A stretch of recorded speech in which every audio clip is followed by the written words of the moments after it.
النهارده هقول لكم على سر مهم جدا، ازاي تقصر طول البليزر.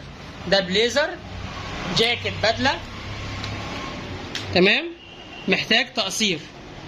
بس في معلومات مهمه او اسرار لازم تعرفها قبل ما تقصر البليزر. هو عامه ده عايز يتقصر 5 سنتي، بس لو العميل محتاج تقصير اكتر من كده ما ينفعش، لان الجيب هيكون قريب، من الجيب لعند طول البليزر نفسه ما ينفعش يقل عن 20 سنتي. فهو احنا كده لو جينا نقيس هنلاقي وصل كام؟ 22 سنتي. تمام، هنشوف خطوة خطوة مع بعض هنقصره ازاي. اول شيء لو ظاهر في الكاميرا معاكم هنا في خياطة على الوش اسمها نص بند، بادئة من هنا اهي لهنا كلها. احنا هنحتاج نفك النص بنط ده من اول هنا لحد هنا. تمام، هنفك النص بنط ده. واضح في الكاميرا؟ تمام. في اول خطوة هنفك الخياطة بتاعت النص بنط واحدة واحدة، ما تستعجلوش، في معلومات مهمة وأسرار وهقول لكم ازاي، لأن ده البليزر ما بيتخيطش، ما فيهوش خياطة، ده لزق. يبقى احنا هنأسسه من أول وجديد على الطول اللي احنا العميل طلبه. تمام؟ زي ما قلت لكم هنفك الخياطة بتاعت النص بن.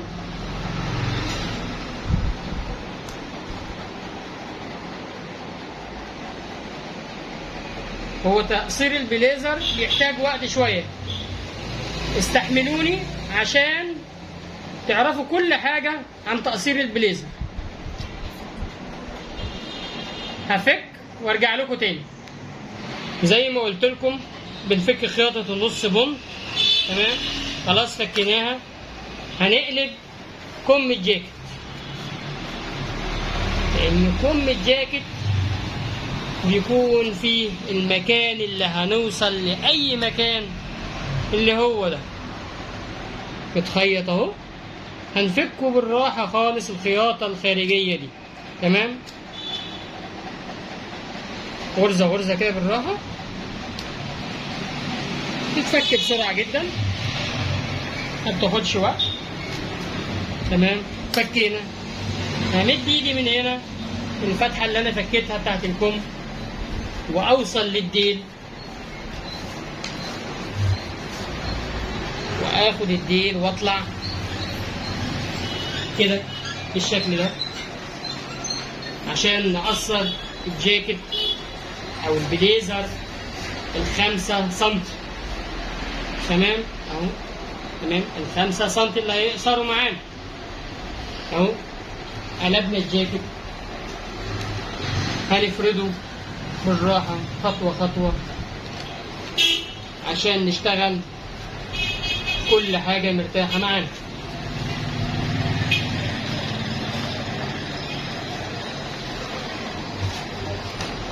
تمام، دلوقتي احنا زي ما قلت لكم فكيت الديل وفردته على المكوى عشان اعلم 5 سنتي.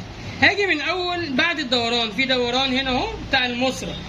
تمام، دي اسمها مسرة. من اول هنا كده اخر الدوران في خياطة هنا اهي، شايفينها واضحة اهي. هعلم 5 سنتي، احط 5 سنتي عند الخيط واعلم طول الجاكيت. هعمل كده تمام، 5 سنتي واعلم. افوت حته صغيره، احط المزوره عند الخيط القديم واعلم على 5 سنتي. نفس الكلام في الاخر عند 5 سنتي. تمام، نجيب الظهر نفس الكلام، في خياطات هنا ايه وأعلم على 5 سم. تمام؟ ركزوا معايا عشان توصلوا للنتيجة النهائية. 5 سم. نجيب الناحية التانية، ندي الفتحة اهي مفرودة، في خياطة هنا اهي، أعلم على 5 سم، فوت حتة صغيرة وأعلم على 5 سم. تمام؟ 5 سم. آخر علامة معانا 5 سم. تمام؟ هنيجي الخطوة دي، هنا في دوران، هنا في دوران. تمام؟ لازم نرجع الدوران تاني زي ما كان. هنطلع فوق شوية وهنيجي ندور. تمام؟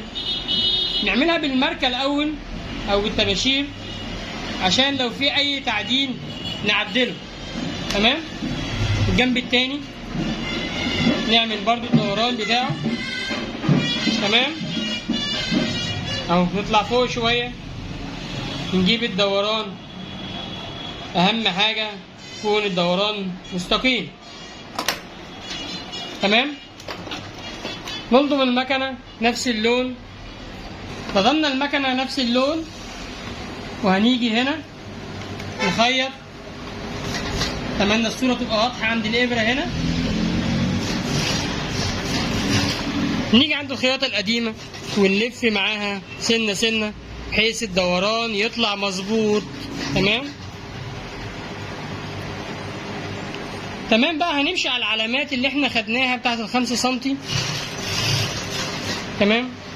نفرد معانا البطانة اللي تحت، نفرد القماشة كويس.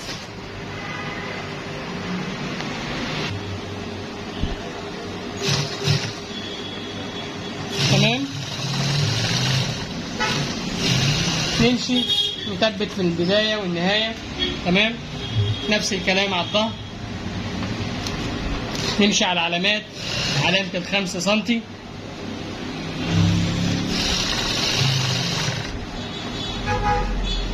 نفرد القماشة كويس. تمام؟ ثبتنا في البداية والنهاية. نيجي عند الخطوة دي نعمل الصدر التاني. تمام؟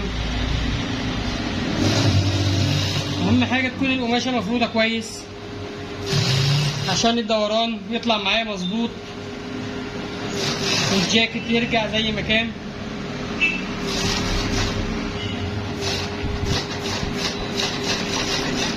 ألف سنة سنة سنة سنة سنة وأرجع للخياطة الأصلية بتاعت الجاكيت. تمام؟ خلاص كده المفروض أنا كده خلصت. هنا في قصة هنا أهي، شايفينها؟ حردة هنا أهي أهي. هنيجي نقص عندها برضو. وعند الدوران ده ما ينفعش نسيب قماش كتير، لازم نسيب نص سنتي بس.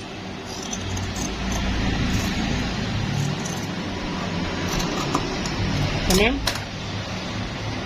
هنا بسيب حتة أكبر شوية، نسيب حتة أكبر في كل جاكيت ما عدا الدوران. تمام؟ وهنقص برضو هنا وهنسيب حتة.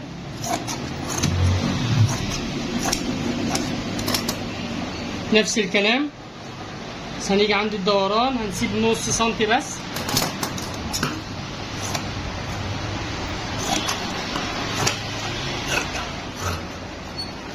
هنا زي الناحية التانية.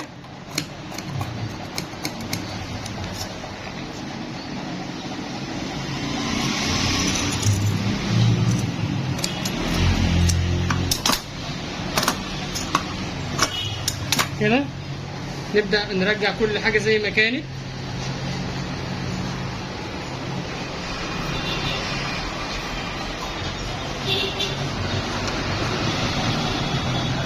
بعد الخياطة من عند الفتحة كده هنسيب 2 سنتي وهتنيهم لجوه ناحية البطانة،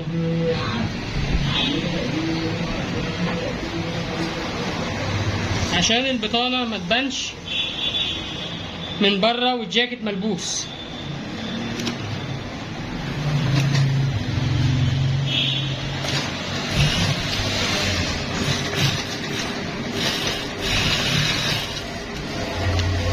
تمام.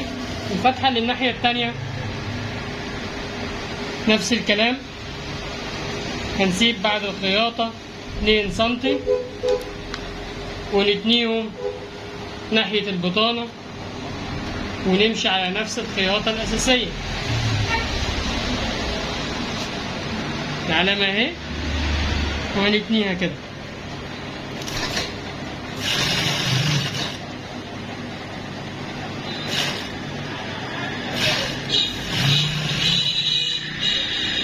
بعد كده هنجيب اللزق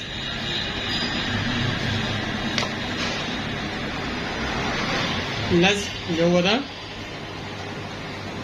ونحط منه في الديل في أماكن متفرقة. تمام، يعني حتة وأقطع. تمام، وحتة كمان بعديها بشوية،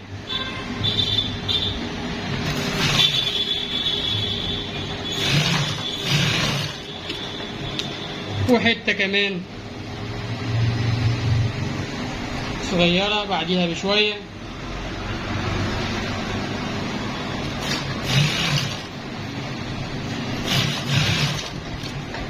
تمام، وهكذا الظهر.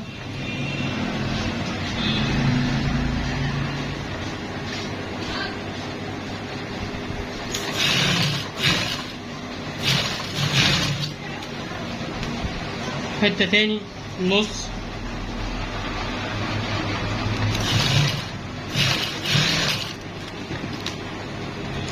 حتة كمان في الآخر،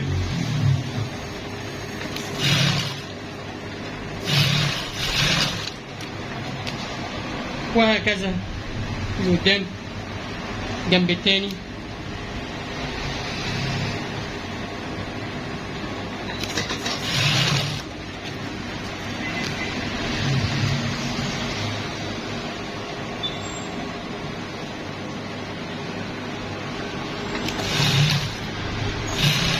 خليكم معايا خطوة بخطوة، وما تنسوش الاشتراك بالقناة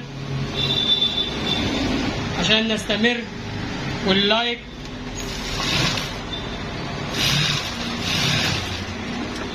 تمام.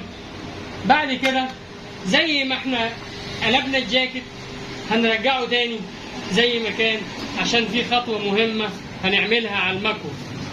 تمام.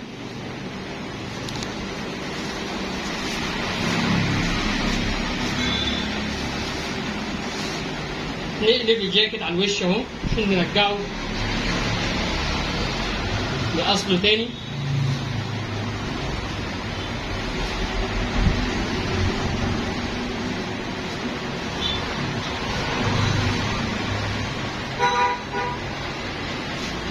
بعد ما قلبنا الجاكيت، الفتحة اللي كنا فتحناها في الكم هنقفلها تاني زي ما كانت، زي ما كانت بالظبط. نرجع كل حاجة لأصلها، كل حاجة ترجع تقفيل المصنع بتاعها بالظبط. تمام. الخطوة التالية هي على المكوى. دلوقتي جينا على المكوى، هنظبط الدوران بالظبط.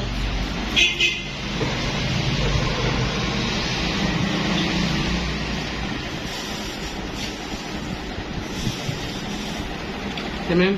الخياطة بتاعت الفتحة اللي احنا كنا عملناها وقلبناها لجوه، لو فاكرين لما قلت 2 سنتي اهي، هي دي.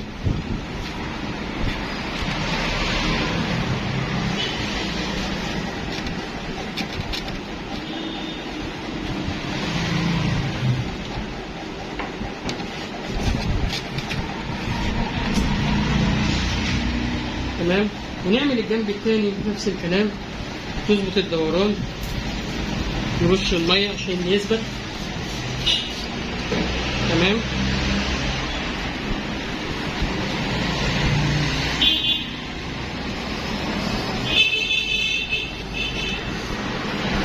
تمام. وهنا عند الفتحة امسكها كده وشدها عشان تظبط معايا الدنيا.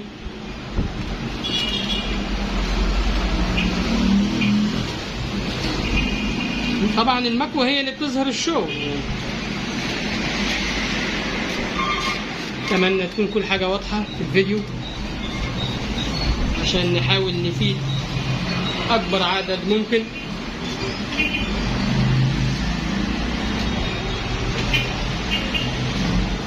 تمام.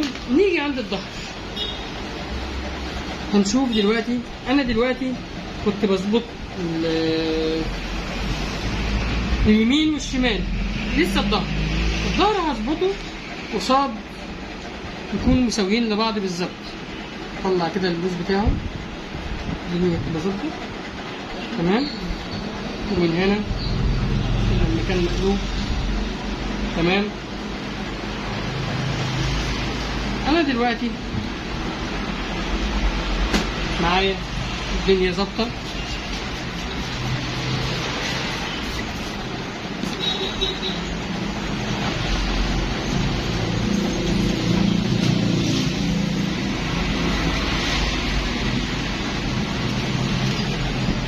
طبعا كلنا لسه بنتعلم، مش انا احسن حاجه، بس يعني بنتعلم من بعض. لو في اي طريقه تانية ان شاء الله هنزلها لكم في فيديو تاني بقى، لان في طرق تانية كتير. استنوا لما تشوفوا النتيجه النهائيه معايا.